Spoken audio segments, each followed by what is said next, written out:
Okay, let's do some refactoring. So, I've got a Python program here that I came across the other day when I was doing some AWS work. And it's just a simple little template that goes out and checks if some text is on a web page.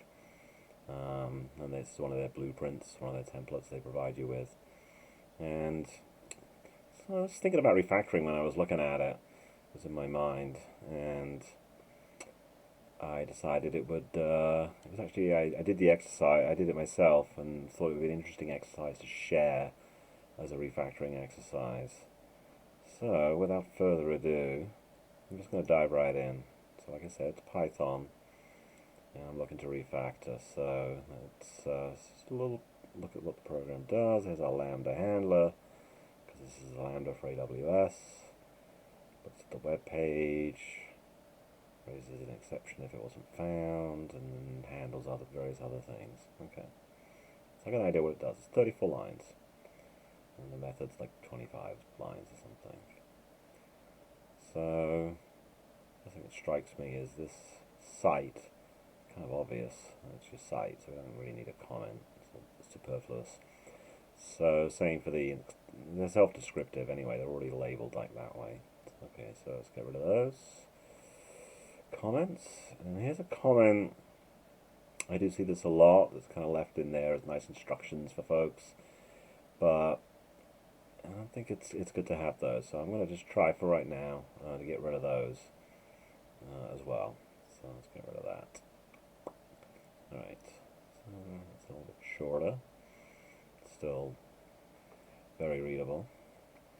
Let's see what else we got going on here. We got a lot of print statements. Got this request.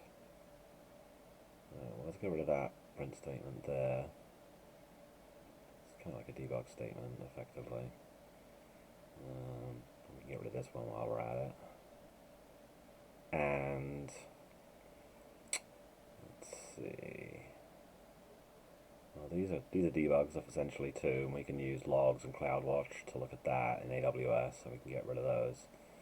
We don't really need this final one either, and we don't need to say finally now. And let's see, what else could we do? So this validate function is not actually used. It got left over from some previous work, and that can happen. So again, code checkers can find that, but if they don't, or you don't have it running, you need to do that.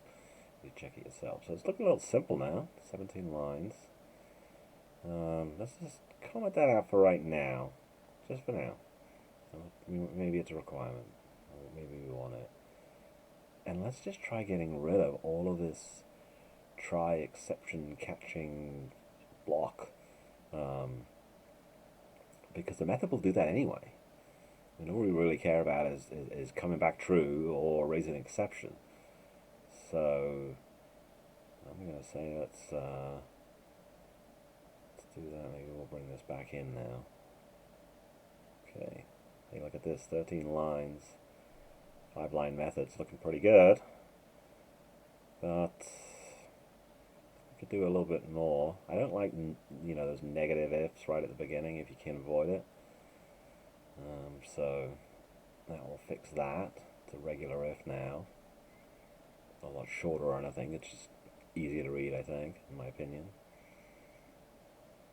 Okay, a little bit longer, but it's got to be right. So there we go.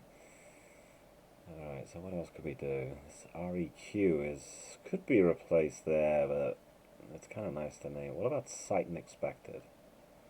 So how often do they use? Well, they both use once, and it's already named again. It's OS environ of cite, so it's somewhat self-descriptive.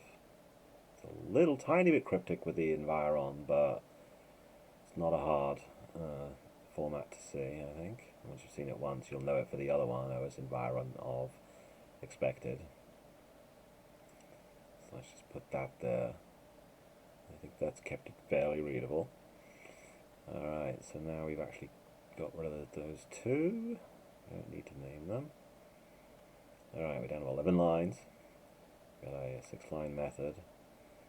Turns out, as we're playing around, as I'm running this, as I refactor it, this isn't actually used for what we're doing. And for these, to have it as a template, there's other ways to do that. It was a leftover. Alright, so that's looking pretty good. Let's see. I think I'm going to actually go back now to the knot, because I think that is the simplest approach, to have it like that. And is there anything else that can be done? I don't think so. Alright, that's the original program, 34 lines. So as you can see, just going back to that at the end here, we got down to a 4-line method with 9 lines overall, which is pretty cool. And that's still readable, still eminently readable, I think. That's the end of Refactor. Thank you.